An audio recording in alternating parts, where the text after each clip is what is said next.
We'll wait maybe one more minute. Welcome to those of you that have logged on so far. Give folks another minute to get logged on here.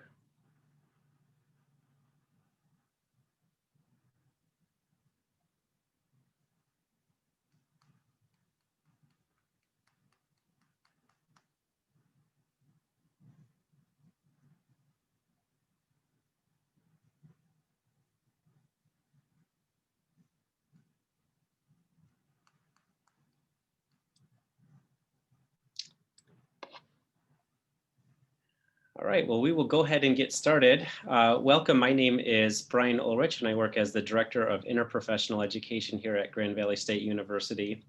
Welcome to our November PIPES meeting. As a reminder, PIPES stands for Promoting Interprofessional Education for Students. This organization was founded in 2009 with the main goal of promoting interprofessional education to students pursuing health-related fields.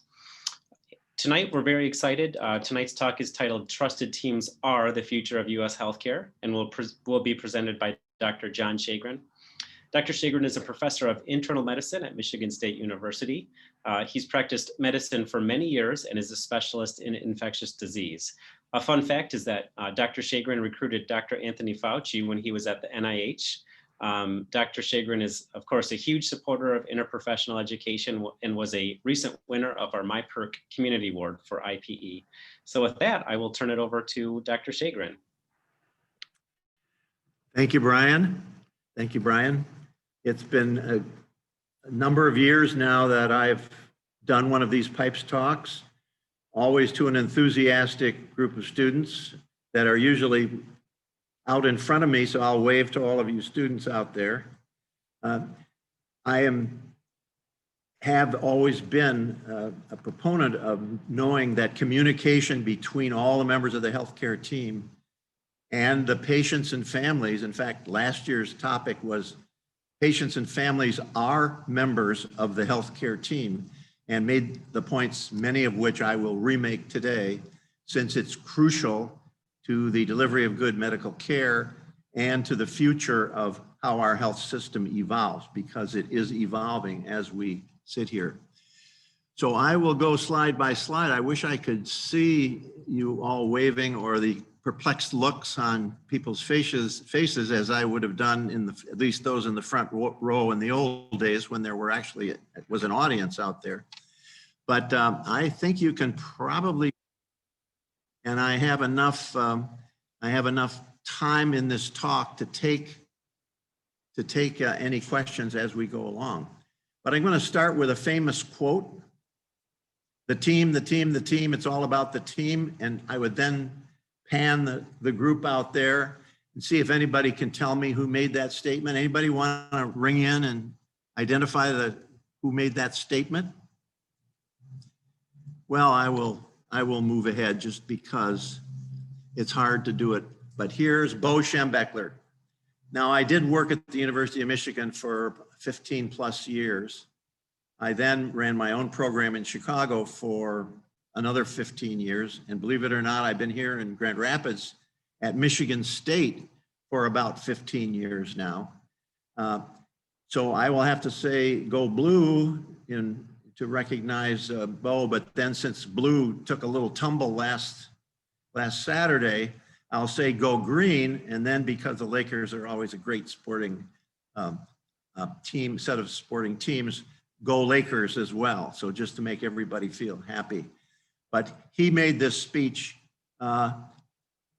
which actually I put the link to the YouTube up here, but he said in his usual coaching way, no man is more important than the team. I'm going to substitute no person is more important than the team. Let's get proper here. No physician, clinician, and we are coaches, but no physician or clinician is more important than the team. And as Bo said it, we're going to believe in each other. I'll substitute to build the patient-family trust relationship for our success. We're not going to criticize each other. We're not going to talk about each other. We're going to encourage each other. And that's what teams are all about. And I actually plugged in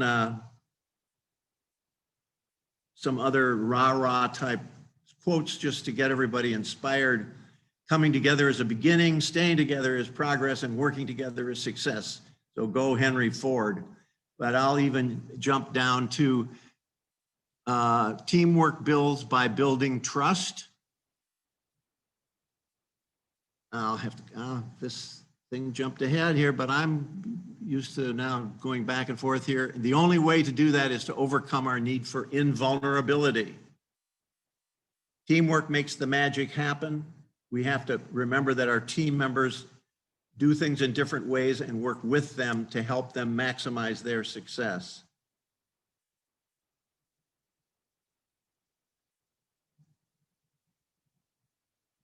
Oh, come on here. Here we go. Let's do that. And here's a summary of how teams actually work. None of us is as smart as all of us.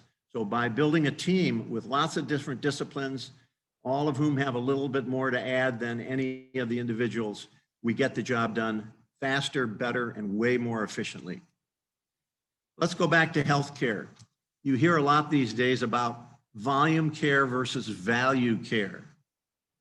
Well, volume care, which is the way medical reimbursement is pretty much doled out these days, is related to the number of services you provide to patients, and you get paid by the service.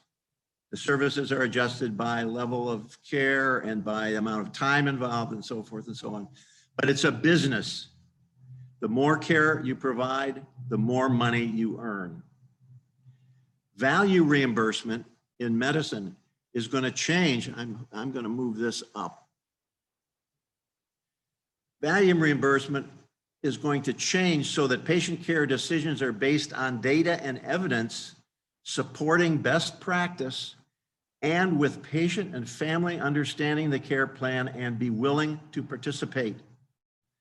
And value reimbursement needs to be reimbursed with enough incentive in those reimbursements to get the attention of the providers.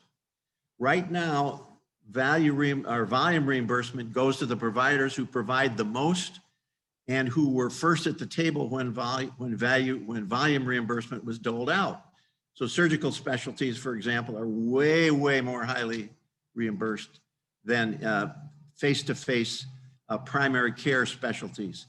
And yet primary care, as you'll see later on in this talk, is really the secret to taking care of patients and to making progress with getting the patient well. Here are the five pillars of high value healthcare. High value healthcare. It's based on the efficiency of diagnosis and treatment, for sure. Quality-driven care pathways. Excellent transition in discharge so that nothing gets lost in the shuffle. Optimizing the patient care setting so that patients, families, doctors, and all providers work in comfortable settings. And if I were to move one pillar somewhere up this list, I'd put preventive medicine first, because obviously if we come into the world well and can stay well till the bitter end, that's a victory.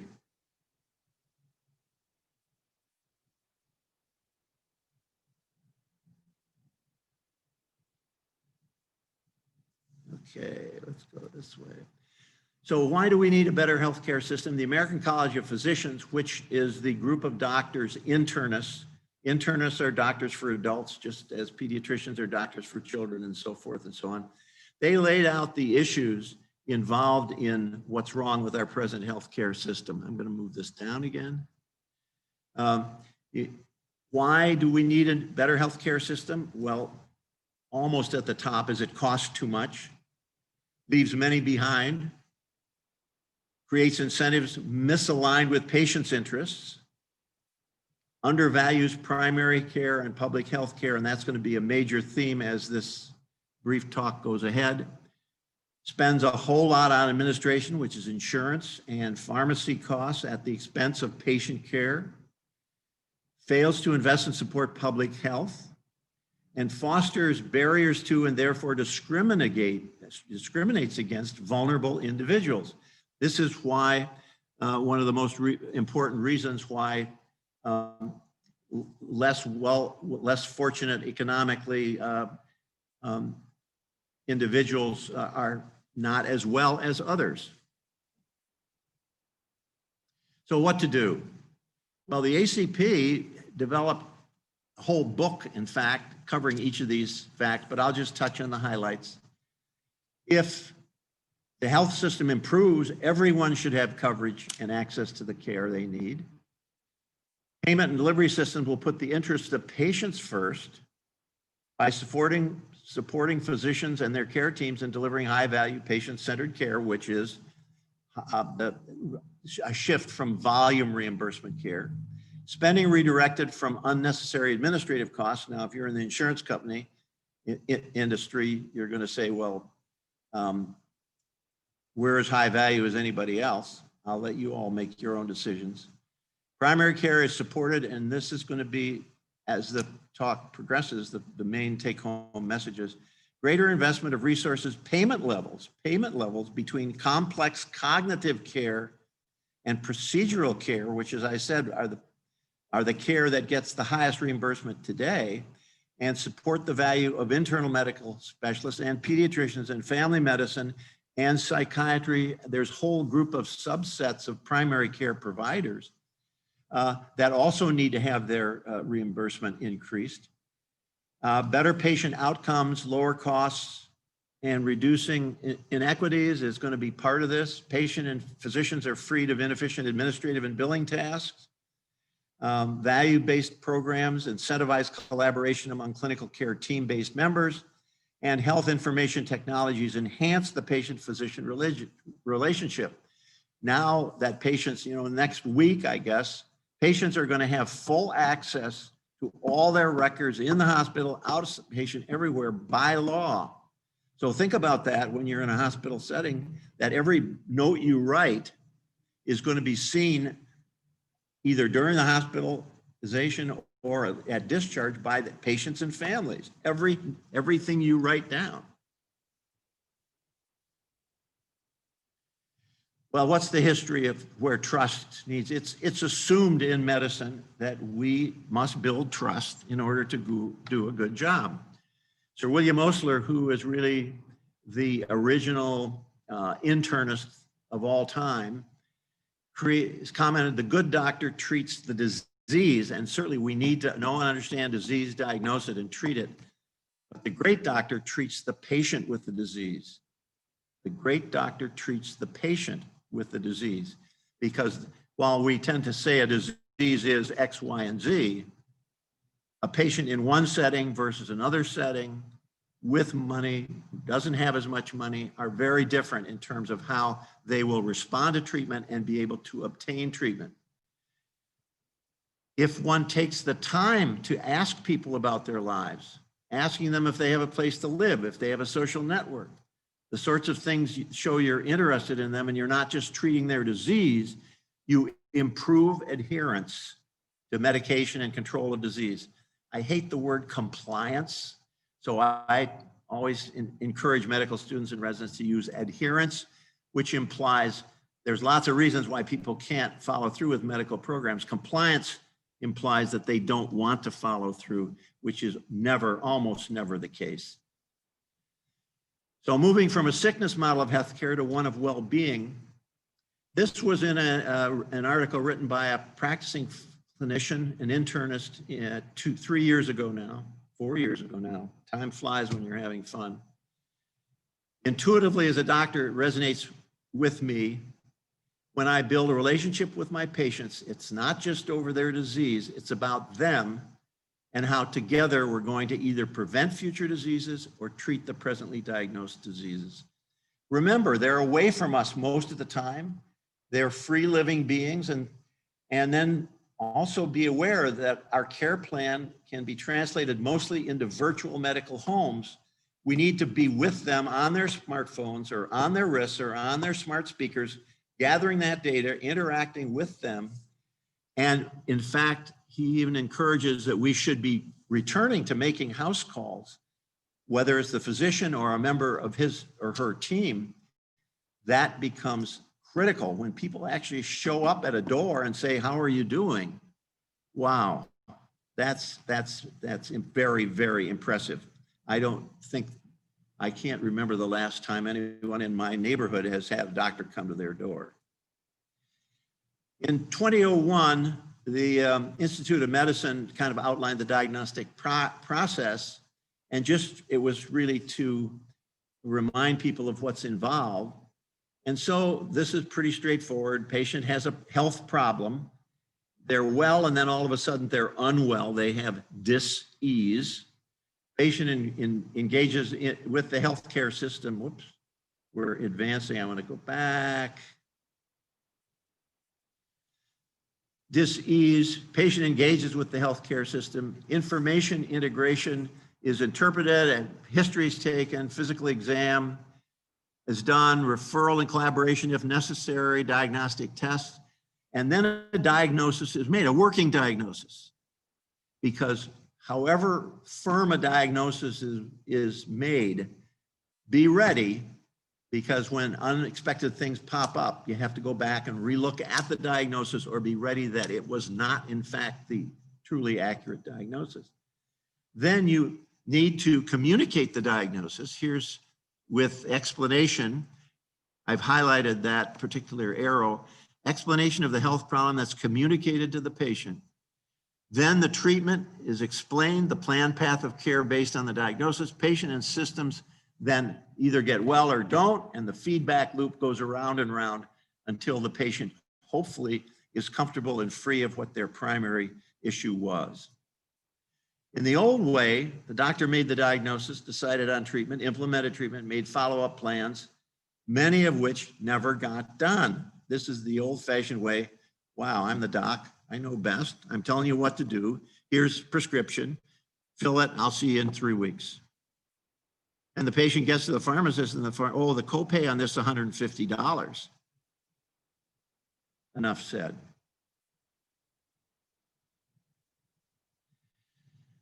The doctor now can do it him or herself. And there's a few doctors out there that dote on this, that really say, I don't want to expand my practice. I'm making enough money. I want to be able to meet with my patients and spend time so that I can know them and they know me, and we'll really communicate. The doctor's job, the doctor's scope of service is to conceive of a treatment plan, further diagnostic testing to make the diagnosis. The diagnosis is always, as I've just said, a series of likelihood ratios. So you're very likely, I would have to say 90x% of diagnoses of common diseases are made, they're done, treatment can be laid out, and the patient feels better. Then the doctor needs to educate the team about the diagnostic thoughts. This is where the team gatherings, as you'll see regularly in your training venues, occur, where you discuss, this is why I think the diagnosis is correct. The present treatment plan is needed to do this, this, and this. We need to do a few more studies to be surer, decide on appropriate data-supported treatment, and then the whole team can buy into that, ask questions, and they're all on the same page, on to the next patient. Together, the team decides on how best to educate the patient. It may not be the doctor. Maybe somebody should drop by the house, the person doing the physical therapy, or the dietitian who was going to follow up in a week and see, well, what's really going on in there?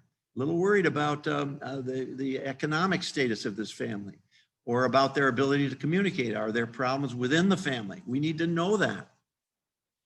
Plans are much more likely to be accomplished based on patient families' personal preferences, social and economic factors, and tremendous savings in money. I'll put money first.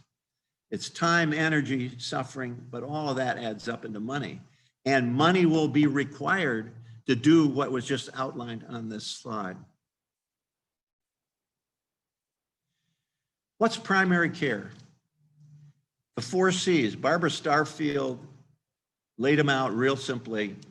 Contact means access. Coordination means care management, which we try to do. Comprehensive it means population management, which is more public health. And continuity is assumed to be there. But continuity is the trusted relationship. And the wonderful article by Stuart Pollack, Pay for Relationships. Note that, Pay for Relationships. A novel solution to the primary care crisis. This is a great paper.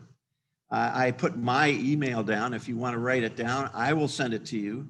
Brian will, I think I sent it to Brian. If not, he will have this paper, and he's easier to get since he's on the Grand Valley email circuit. Very, very important paper, and it goes into the details of how this is going to happen. Here's the trusted relationship. These are the 4 pillars of his view. He's now talking about direct physician-patient relationship. Patient comes in, access. So he points out, and it's kind of a cute way of thinking about it. If something goes wrong, we're healthy. You all are healthy out there. What do you do first? Google. Dr. Google, I call him. Then maybe check with your mom or your grandmom. That's the first entryway into trying to think about, wow, this thing I'm feeling, it could be X, Y, and Z, and one of them could be pretty serious. I better go see somebody. Primary care depends on population health, that there are access outside of going to a doctor where one could get social support for the problem if it is a social or financial problem. It needs to be coordinated. So there's contact, there's comprehensive, it's coordinated high-risk management, transitions in care, test tracking, continuous. This is where the trusting relationship is critical. If all the above is getting done and it can't be carried out by the patient, it isn't going to work. The 4th C now, trusting relationship.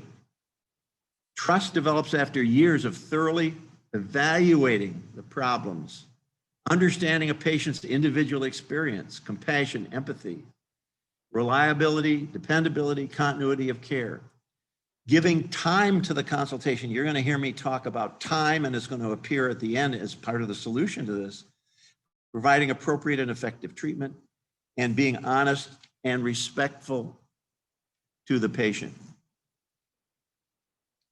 They then walk out of there saying, wow, this is a real person, happens to be a doctor, but I felt comfortable interacting with that individual.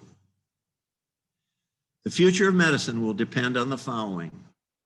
Highest quality, lowest cost will be delivered by teams of health providers, building trust, communicating well with patients and families, agree on the best care plan for each individual patient. Each has an assigned role and understands how to effectively assist the other team members in fulfilling theirs, especially the patients and family themselves. The Affordable Care tried to get at some of the basics of value-based care. Shared savings program, medical homes was a big step forward. Hard to do, but when medical homes work, they become the trusted team. Payment structures started to be slightly changed, but not a great deal of progress there. Now everybody's using the term value-based care as they tout the new initiatives. But what again is value-based care? Well, I'll go back to Sir William Osler. Listen to your patients. They're telling you the diagnosis. So somebody was having chest pain. By just talking with them, he could figure out that this was, muscles and skeleton or skin or the bones underneath. But he began to decide that certain types of pain that comes on with exercise goes away immediately with rest. Pain that's made worse when you breathe in cold air, for example, that's angina pectoris. And he began to study this.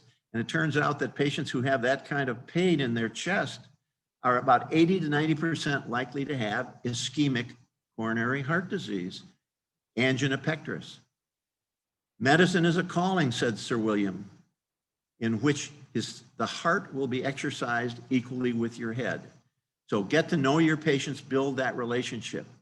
And when you go to the Oxford Dictionary, the practice of medicine is an art, not a trade. It's a calling, not a business. And I'll show you that in more detail in a few minutes. Definition of a profession. Here's the Cambridge Dictionary. It's any type of work that needs special training or a particular skill, often one that's respected because it involves a high level of education. Jobs that need special training and skills, such as being a doctor or lawyer, but not work in business or industry. And the more our health system has become a business, the less it has become a profession. What about the future? Well, no doubt, a lot of uncertainty. Costs are totally out of control. But in my judgment, there have never been more opportunities. So my advice to all of you PIPES students, stick to the objective of being the excellent student in your special group.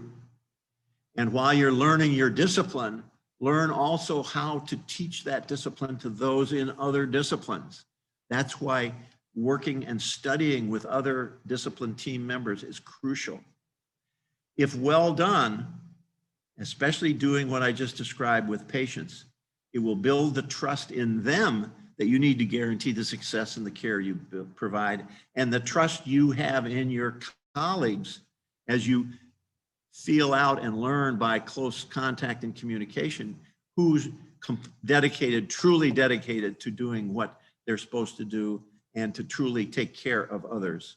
And by the way, take care of yourself while you're doing this. It's awfully easy to get lost in the good work we're doing and not to take good care of ourselves. How to enhance and create the trusting relationship? Well, that's why I say get this article. Brian will send it to you, by Stuart Pollack. It's a novel solution to the primary care crisis. What society should and can pay for is care that enables relationships between patients and providers. A modest proposal for pay for relationships. Now, many of you took primary English. Jonathan Swift wrote a treatise on a modest proposal for how to deal with all the orphans in England, Scotland, and Ireland. It was a example of irony or sarcasm because he proposed they should be eaten. Well, I don't think that that Pollack meant to put us in that direction. A modest proposal, he's saying sarcastically, because what he's outlining would be huge, huge change in how our healthcare systems operate. To create, support, and sustain primary care that is driven by patient-provider relationship built on trust. All patients should have a single primary care clinician, whether physician, physician's assistant, nurse practitioner, whoever. All primary care physicians identify a core team of nurse practitioners, physician's assistants, medical assistants, nurses, social workers, et cetera, nutritionists, pharmacists, community health workers. Medicare, Medicaid assigns a $1 per minute amount for interactions between members. Now you say, oh my God, now we're back to having to quantitate care. Well, you're gonna go out there, you're gonna make the home visit, but instead of just having it be part of your present salary, if you take 2 hours to go out to see somebody, driving time included, spend an hour with them and then half an hour to drive back, you ought to get a lot of reimbursement for that. That's so valuable in making that patient, in helping that patient actually adhere to and get over their health problem. It's worth it. There should be no cost sharing or copays required for communication between patients and primary care.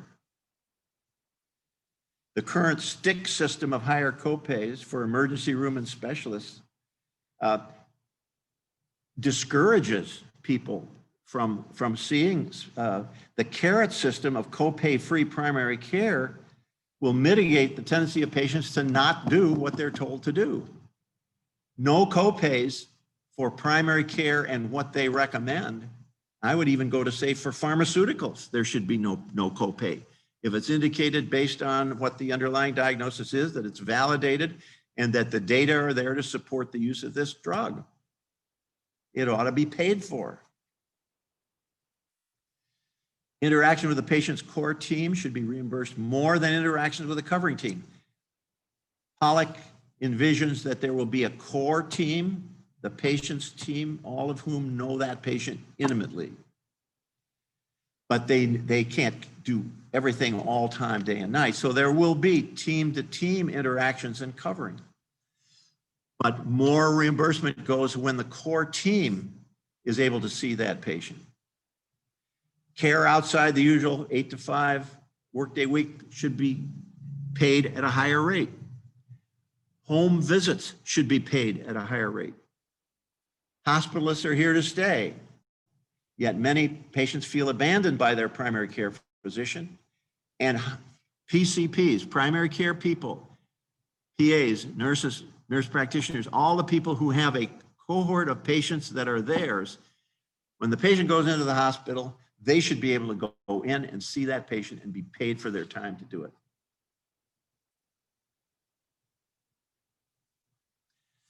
I'm done.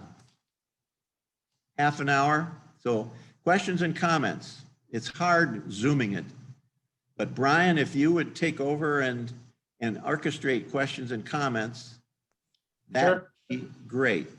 So with the Zoom webinar format, if you want to type them into the chat or the Q&A feature, happy to field those questions through either of those methods. And while we're waiting for some of those to populate, we can, I've got a couple questions here for you. So one of them is, how might we incentivize clinicians or primary care caregivers to buy into this team-based model?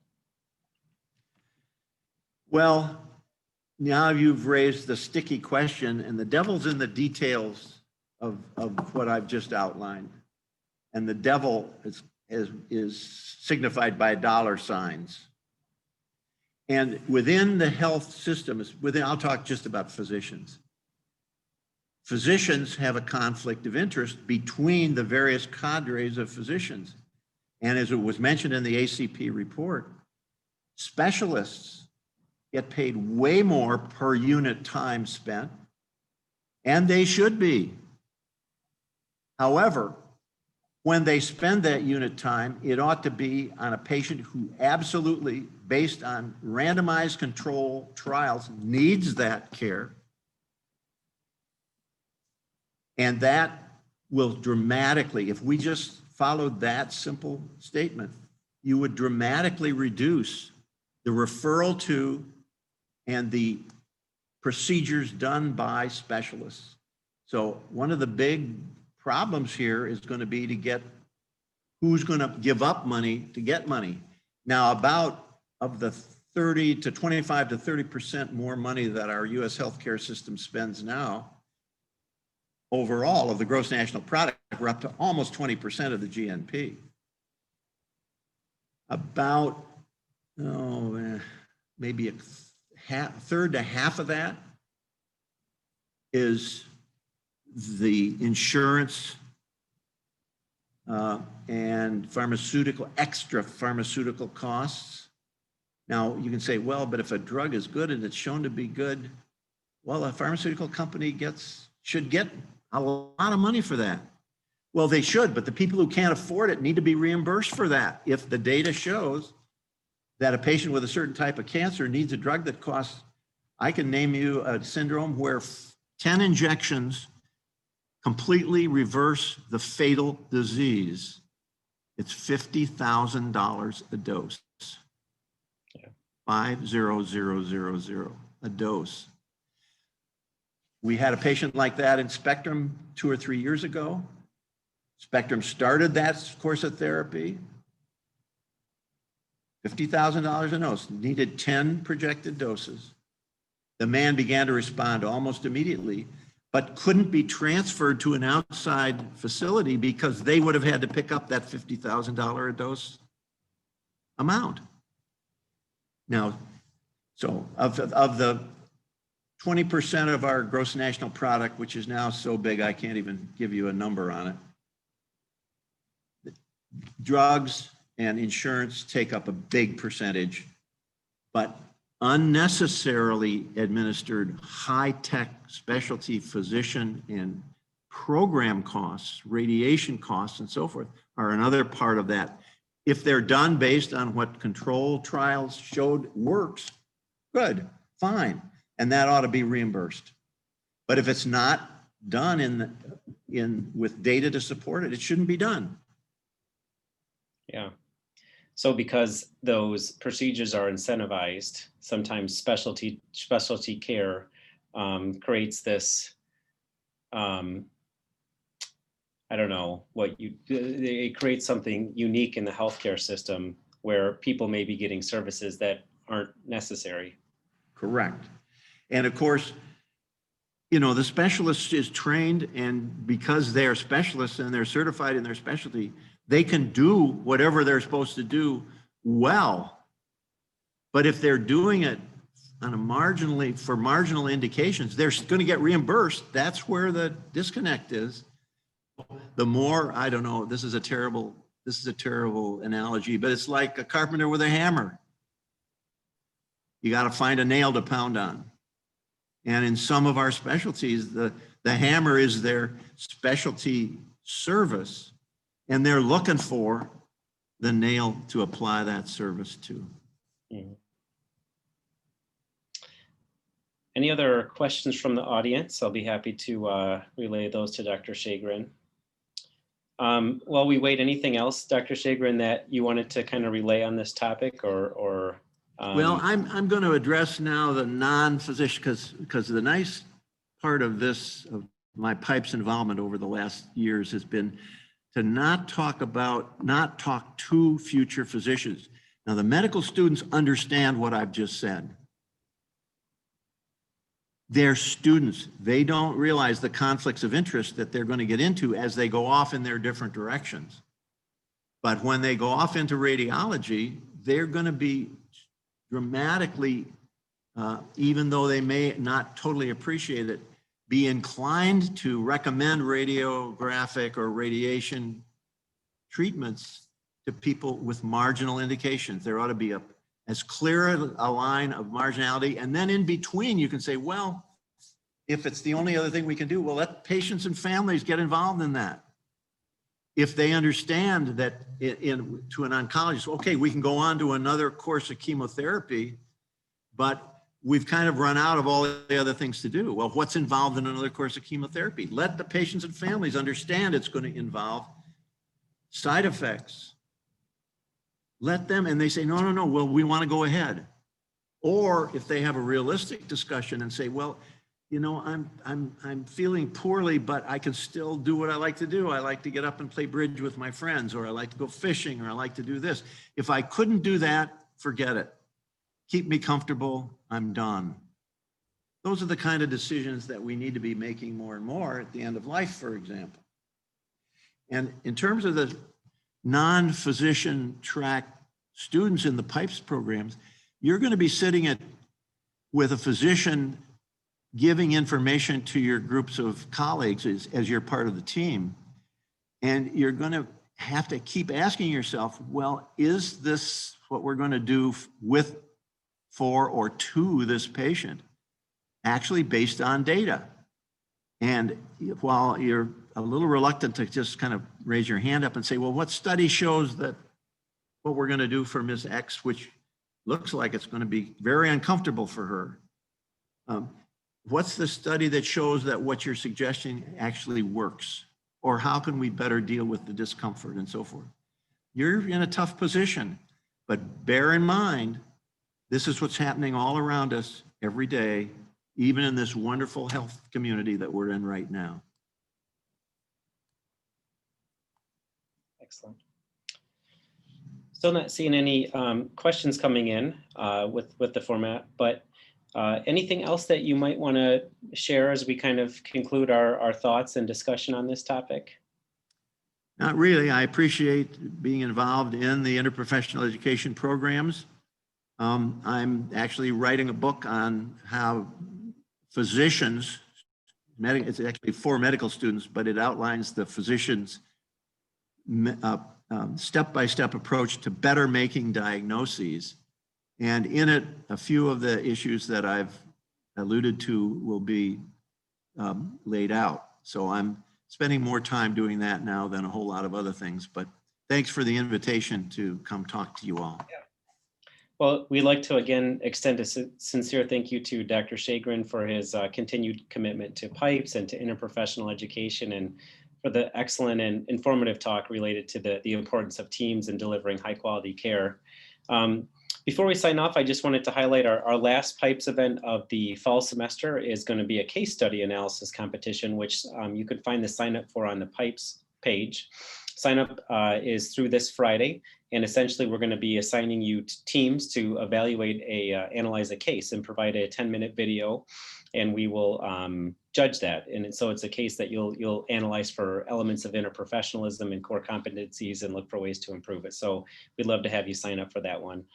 So again, thank you for attending. We hope that you have an excellent evening, and we look forward to seeing you at future PIPES events.